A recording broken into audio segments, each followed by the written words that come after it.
Hi friends అందరికీ. ఇదైతే మా బంతిపూల తోట అండి. మొక్కలు నాటి ఒక నెల రోజులైతే అవుతుంది. చెత్త అయితే మొన్న చెత్త అయితే తవ్వేశామండి. ఇప్పుడైతే మొక్కలు బాగానే ఉన్నాయి. అదైతే మా కొసువు స్ప్రింక్లర్లు అయితే వేసుకున్నాము. మా నీళ్ళు సరిపోదని చెప్పి ట్యాంక్ అయితే కట్టుకున్నాము. ట్యాంక్ ఇంకా అలా అయితే పంట పొలాలకు అయితే వదులుకుంటాము. మా చుట్టుపక్కల వాతావరణం అయితే చాలా ప్రశాంతంగా బాగుంటుందండి. చూడండి ఎంత బాగుందో, మేఘాలన్నీ ఎంత బాగున్నాయో. ఆ కొబ్బరి చెట్లు మావేనండి. అటు పక్కన మా మామయ్య స్వీట్ కార్న్ తోట అయితే వేశాడు. ఇప్పుడైతే రేట్లు లేదు. ఆ తోటకు ముందైతే కోస అయితే నాటుకున్నారు. కోస అంటే కాలీఫ్లవర్. మా టమాటా తోట చూడండి, కాయలు మొత్తం నేలపాలు అయితే అయిపోయాయి. చెట్లు అయితే చాలా రోజులు కాలేదండి మొక్కలు నాటి. పంట సరిగా రాలేదు. ఎన్ని మందులు కొట్టినా రోగం అయితే వచ్చేసింది, కంట్రోల్ అయితే కాలేదు. మా అమ్మ అక్కడక్కడైతే బీరకాయ గింజలు అయితే నాటింది. ఆ మొక్కలు అయితే వచ్చాయి. కాయలకు కూడా టమాటా మొక్కలకున్న రోగం అయితే అంటుకొనింది. అందువల్ల కాయలు కూడా పిందెలే అంత పాచిపోయాయి అంటే అలానే ఎర్రగా అయిపోయాయి. చూడండి టమాటా మొక్కలు ఇవైతే రెండవ కోతేనండి. రెండవ కోత కాదు, మూడవ కోత. ఇప్పటికే ఒక 5-6 కోతలు అయిపోయినట్లయితే చెట్లు అయిపోయాయి. పంట బాగుండండి అంటే చాలా వరకు అయితే కాయలు కోసింటుంది.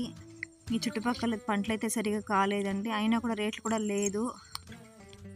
మేము టమాటాలు అయితే 2 రోజులుగా కాయలు అయితే కోసాము. కూలి వాళ్ళు అయితే తక్కువగా వచ్చారు కాబట్టి 2 రోజులు అయితే కాయలు కోసాము.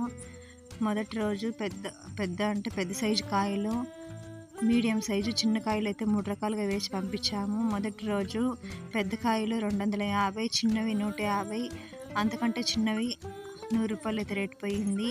రేటు ఉందని చెప్పేసి మరుసటి రోజు కూడాను సగం తోట పైనే ఉండింది. మొత్తం కాయలంతా కోస్తూ ఉంటే మధ్యలో వర్షం అయితే వచ్చేసింది. తక్కువగా అంటే చిన్నగానే పడిందండి, జోరుగా ఏం పడలేదు.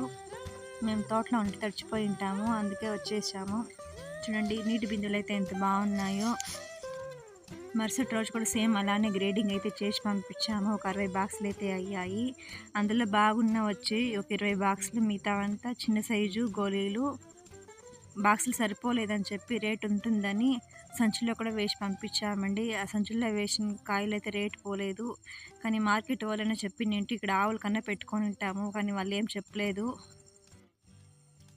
మధ్యాహ్నం వరకు కాయలు అయితే కోసాము. తర్వాత బాక్సులకి అయితే నింపాము.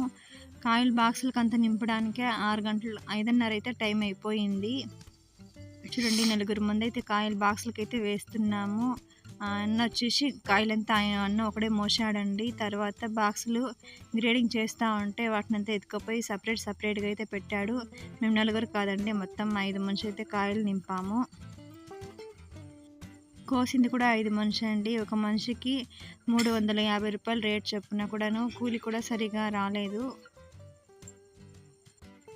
ఒక పంట పండించాలంటే రైతుకి నాటినప్పటి నుండి ఎన్ని కష్టాలు వస్తాయో పంట పండించే రైతుకే అర్థమవుతుంది. అది మధ్యతరగతి రైతులకైతే ఇంకా చాలా కష్టంగా, ఇబ్బందులుగా అవుతుంటుంది. టైం టు టైం మందులు కొట్టడానికి అయితే అవ్వదు. వాటికి ఎరువులు ఇవ్వడానికి అన్నిటికీ చాలా ఇబ్బందిగానే అయితే ఉంటుందండి. అన్నీ తట్టుకొని పంట సరిగా పండించినామంటే రేటు రాదు. రేట్లు ఉన్నప్పుడైతే పంట సరిగా రాదు. ఇప్పుడైనా రేటు ఉంటే ఏదో మేము పెట్టిండే ఖర్చు అనేది కొంచెమైనా వచ్చింటుంది. వీటికి కూడా రేట్ లేదు. ఎలా అంటే మేము బాగుపడేది? పంట పండించాలని ఆశ కూడా పోతుంది. మా ఆయన ఈ టమాటా తోట కోసం రాత్రి పగలు తేడా లేకుండా కష్టపడ్డాడు. అంటే డే పగలు మొత్తం చేయలేదండి. పగలైతే బండికి వెళ్ళేవాడు. టైం ఉన్నప్పుడు నైట్ టైంలో కూడా మొత్తం గూటాలంతా నైట్ టైంలోనే వేశాడు. తర్వాత మందు కూడా నైట్ టైంలోనే, సాధ్యమైనంత వరకు నైట్ టైంలోనే కొట్టాడు. టైం ఉన్నప్పుడల్లా ఆ పంటలోనే ఉండేవాడు. అయినా కూడా మా కష్టానికి తగిన ఫలితం అయితే చిక్కలేదండి. ఈ పంట అయితే పూర్తిగా నష్టమైతే వచ్చింది. ఒక 2 సార్లు ముందు కొట్టే కూలి కూడా కష్టం రాలేదండి. మా వీడియోలన్నా చూసి మా వీడియోకి లైక్ చేసి కామెంట్ చేయండి. అలాగే నా ఛానల్ సబ్స్క్రైబ్ చేసుకొని నన్ను సపోర్ట్ చేయండి ఫ్రెండ్స్.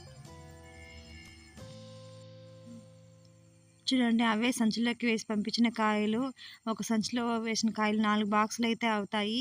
ఒక బాక్స్ 100 రూపాయలు పోయినా కూడా ఎంతో కొంత అయితే వచ్చి ఉంటుంది. ముందు రోజు రేటు పోయిందని చెప్పి